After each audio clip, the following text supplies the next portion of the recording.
you for coming. Thank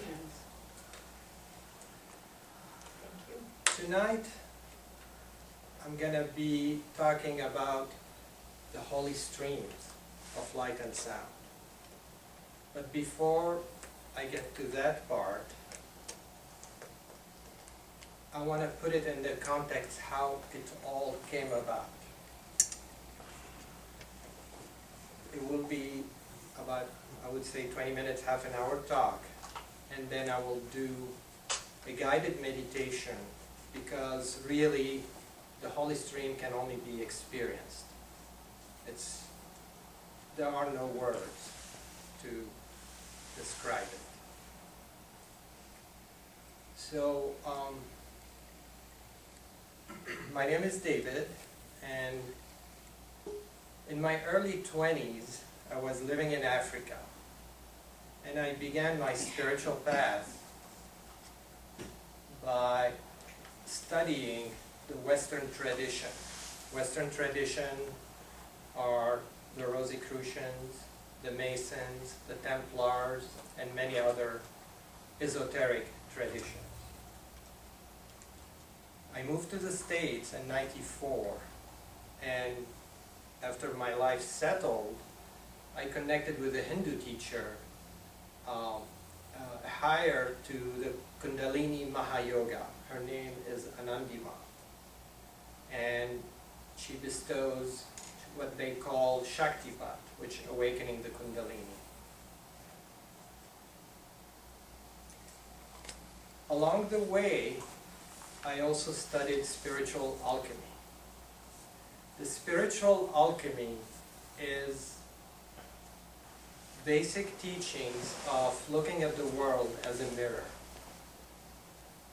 and reflecting and finding why whatever challenge we are experiencing, why is it happening to us? So we are taking responsibility for what we are bringing into our life and what we are putting out in our life. And that started the process of what I call peeling the onion. The more, as we were growing, every time we were challenged, we were hurt, we were put down, we put layers around us. And layer after layer after layer, it clouded our perception of the divine.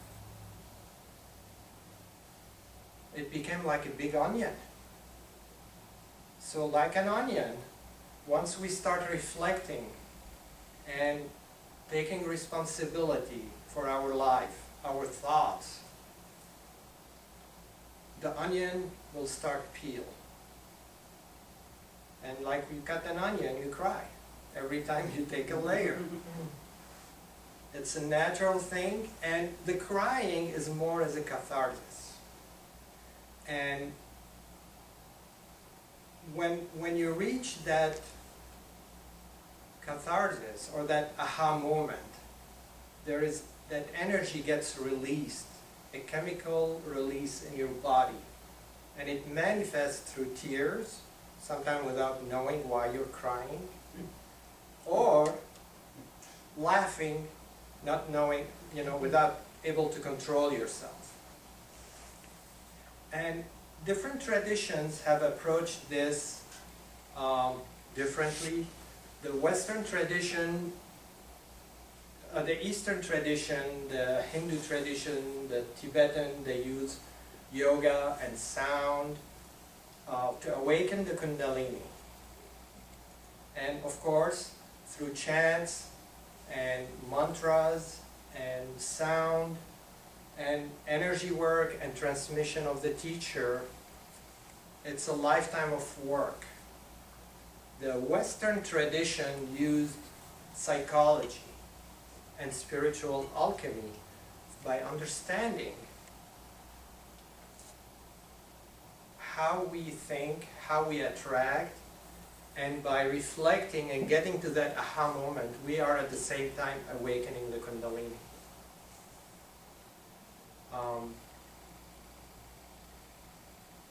Today, the consciousness has raised to a point where all these steps can be bypassed. and it was shown to me in a dream, which I call the rainbow flute.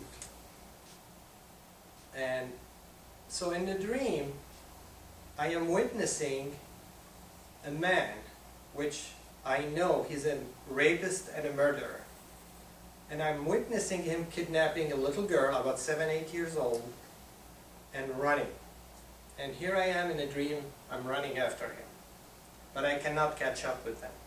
So I stop, I pull out of my right pocket 5 spheres of light of different colors. I put them together and I blow into them. And I see the energy going and touching both of them. And it's like something hit them. They didn't know what, but then they recomposed and kept running. So in the dream, years pass by, and here I am, I'm still looking for them. And one day I get to a mountainous village, and there is people gathering. You know, a lot of noise. There's a teacher. A teacher is going to speak, and a lot of people are coming to listen to that teacher. As I get close, there is a young woman who's basically calling people in to listen to the teacher, and the teacher is sitting down under a tree. As I get close, that young woman is that little girl. She's totally healed. She's totally balanced. And the teacher is a murderer and a rapist.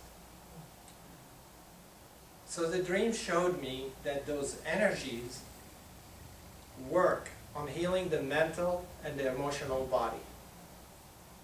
Because ultimately, to be able to connect, so let's consider this as the onion. And here's your consciousness, basically what you witness. And this is your subconscious. Consider the subconscious your divine part. And this is your consciousness. And every time you experience pain, lost someone, you were hurt, and you didn't want to deal with it, you put it in the unconscious. As you start peeling the onion, layer by layer, what happens is that communication between this and this opens up. So that little voice that was so tiny and you never paid attention to it becomes stronger and stronger and stronger. And you will start becoming more aware of what life is about, because your connection with your guardian angel becomes stronger and stronger and stronger. And it's different for everyone. It might take a month, a year, 3 years. Once the process started, as the dream showed me, healing is in sight. I've been through it myself, and that inner voice became so present in 1999. And it's the voice's decision when and how it will come into your life. But I tell you, if I look back today, that presence saved my life so many times. Absolutely. Absolutely. And you can even call on your presence to ask for the name.